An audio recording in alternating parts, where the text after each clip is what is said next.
warahmatullahi wabarakatuh. Perkenalkan, saya Sri Wayunisari. Saya guru dari SDN 13 Nangapino, Kabupaten Melawi. Pada kesempatan kali ini saya akan membagikan video praktik baik yang sudah saya lakukan di kelas 6A dengan judul Strategi Berdiferensiasi dengan MPI dan Puzzle Barcode pada materi sendi, rangka, dan otot di kelas 6A SDN 13 Nangapino. Melihat tuntutan perkembangan zaman pada saat ini, guru dituntut harus terus berinovasi dengan mempelajari media-media pembelajaran interaktif seperti aplikasi-aplikasi yang menunjang pembelajaran kita di kelas. Berdasarkan pengamatan pada peserta didik pada saat ini adalah bahwa peserta didik cenderung lebih banyak menghabiskan waktu bersama gadget dibandingkan dengan membaca buku, bahkan bersosialisasi dengan teman-temannya. Tak dapat kita pungkiri, kemajuan zaman saat ini sangat mempengaruhi kondisi belajar dari peserta didik. Guru juga harus peka terhadap perkembangan murid pada saat ini. Dengan segala perubahannya, guru harus mampu mengikuti perubahan zaman. Guru harus juga mampu mengimbangi dengan kemajuan pesat teknologi pada saat ini. Sebagai salah satu ujung tombak pendidikan, maka guru berkewajiban untuk menciptakan sistem pembelajaran yang merdeka kepada peserta didik. Oleh karena itu, guru perlu terus berkembang dan menguasai pengetahuan dan teknologi terkini. Selain itu, guru harus paham betul karakteristik anak SD adalah bermain, sehingga guru harus mampu mengintegrasikan permainan dalam pembelajaran. Pada penerapan strategi pembelajaran berdiferensiasi ini, saya lebih menekankan pada penggunaan strategi berdiferensiasi konten dan proses yang diaplikasikan menggunakan puzzle barcode. Bagi seorang pendidik, kita juga perlu menyediakan bahan alat dan materi, serta media pembelajaran yang sesuai dengan kebutuhan belajar peserta didik. Saya juga sangat tertarik untuk menerapkan MPI dan puzzle barcode pada pembelajaran ini. Selain membantu peserta didik memahami materi, juga dapat menciptakan pembelajaran yang bermakna dan menyenangkan. Kemudian, saya juga sangat memahami bahwa kodratnya anak adalah bermain. Oleh karena itu, pada inovasi yang saya lakukan, mengaplikasikan strategi berdiferensiasi, peserta didik juga diajak untuk melakukan permainan puzzle barcode. Saya juga tertarik dengan inovasi pembelajaran yang dilakukan karena memang belum pernah diterapkan pada pembelajaran seperti ini sebelumnya. Karena selama ini saya masih menerapkan media konvensional dengan metode pembelajaran seperti ceramah dan diskusi. Sehingga tak dapat dipungkiri ada beberapa siswa yang kurang antusias dan bersemangat dalam belajar. Ditambah lagi dengan hasil belajar yang masih rendah. Saya juga memilih materi rangka, sendi, dan otot ini karena memang topik ini sedang dipelajari oleh peserta didik saya. Materi ini juga menuntut peserta didik saya untuk banyak menghafal dan memahami. Sedangkan karakteristik peserta didik sekolah dasar itu paling susah untuk menghafal. Mereka lebih senang bermain, bekerja dalam kelompok, bahkan melakukan pembelajaran secara langsung. Tantangan yang saya hadapi adalah peserta didik masih merasa rugi jika gadget yang digunakan untuk belajar dibandingkan dengan bermain game. Padahal berdasarkan pemeta kesiapan alat belajar yang sudah saya lakukan, bahwa 100% siswa saya sudah memiliki gadget atau HP-nya. Nah, hal ini merupakan tantangan bagi saya bagaimana memulai untuk membuat kesepakatan kelas nantinya yang bisa ditaati oleh semua warga kelas.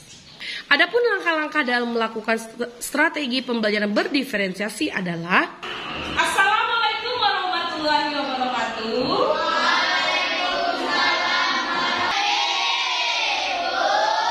Sebelum kita mulai pelajaran kita pada hari ini, Bu minta satu orang seperti biasa mungkin baca doa.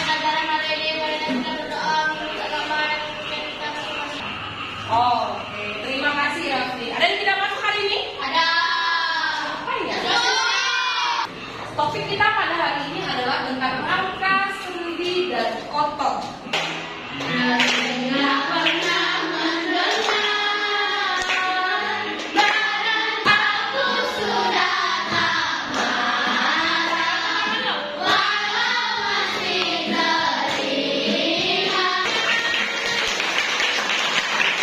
Tujuan pembelajaran kita hari ini adalah anak-anak, nanti diharapkan kalian dapat mengenal mana langkah semuanya sebelum kita masuk pada materinya.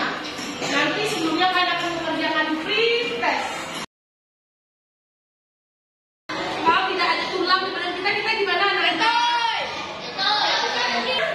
Kalian mengambil benda hanya menggunakan keempat jari tanpa ibu jari. Oke, anak-anak, kalian silakan mengeksplor.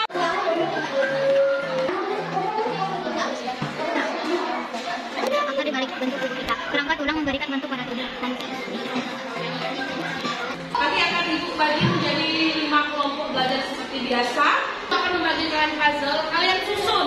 Cocokkan mana yang cocok dengan barcode. Barcode yang akan kalian scan nantinya. Nah, di sini ada informasi. Di dalam barcode ini ada informasi. Pada aktivitas kelompok, peserta didik dibagi menjadi 5 kelompok. Kelompok 1 dan 2 adalah anak-anak yang gaya belajarnya visual, di mana gaya belajar mereka lebih banyak memanfaatkan penglihatan. Kegiatannya diantaranya adalah menyusun puzzle, men-scan barcode, serta melihat informasi-informasi pada barcode yang sudah mereka scan. Informasi-informasi berupa tulisan-tulisan dan ada gambar-gambar yang menarik. Kemudian kelompok 3 dan 4 adalah anak-anak dengan gaya belajar auditori, di mana lebih mengandalkan pendengaran untuk dapat memahami dan mengingat. Kegiatannya adalah menyusun puzzle, kemudian men-scan barcode yang di dalamnya terdapat informasi berupa video-video yang terkait dengan materi pembelajaran. Dan yang terakhir adalah kelompok belajar kinestetik, di mana anak-anak dengan gaya belajar kinestetik ini cenderung menyerap informasi dengan bergerak, berbuat, dan menyentuh sesuatu. Selamat pagi teman-teman. Sebelum kita mengakhiri kegiatan ini, kita akan melakukan proses, ya. Baik anak-anak, mari kita menyimpulkan bersama dari pembelajaran kita pada hari ini. Assalamualaikum warahmatullahi wabarakatuh. Perkenalkan, nama saya Ila Sumawarti. Saya berasal dari Sekolah Dasar Negeri 13 Tangamino di kelas 6A. Perasaan saya hari ini sangat senang karena saya bisa mendapatkan ilmu baru seperti scan, belajar menyusun puzzle, dan lain-lain. Terima kasih. Berdasarkan inovasi pembelajaran yang sudah saya lakukan, dapat disimpulkan bahwa strategi pembelajaran berdiferensiasi dengan MPI dan puzzle barcode sangat efektif dilakukan di kelas. Peserta didik sangat mudah menggunakan aplikasi-aplikasi yang terdapat di dalam MPI. MPI juga sangat menyenangkan karena memadukan dengan kuis yang sangat interaktif. Puzzle barcode merupakan suatu permainan yang dapat meningkatkan semangat dan motivasi belajar siswa dalam melakukan pembelajaran di kelas. Demikian video singkat praktik baik yang sudah saya tampilkan. Semoga bermanfaat bagi guru dimanapun. Mari menjadi guru yang terus melakukan inovasi demi perubahan ke arah lebih baik dan demi mengakomodir semua kebutuhan belajar peserta didik. Selamat Hari Guru Nasional tahun 2024. Tetap semangat, terus belajar dan terus berkarya. Assalamualaikum warahmatullahi wabarakatuh.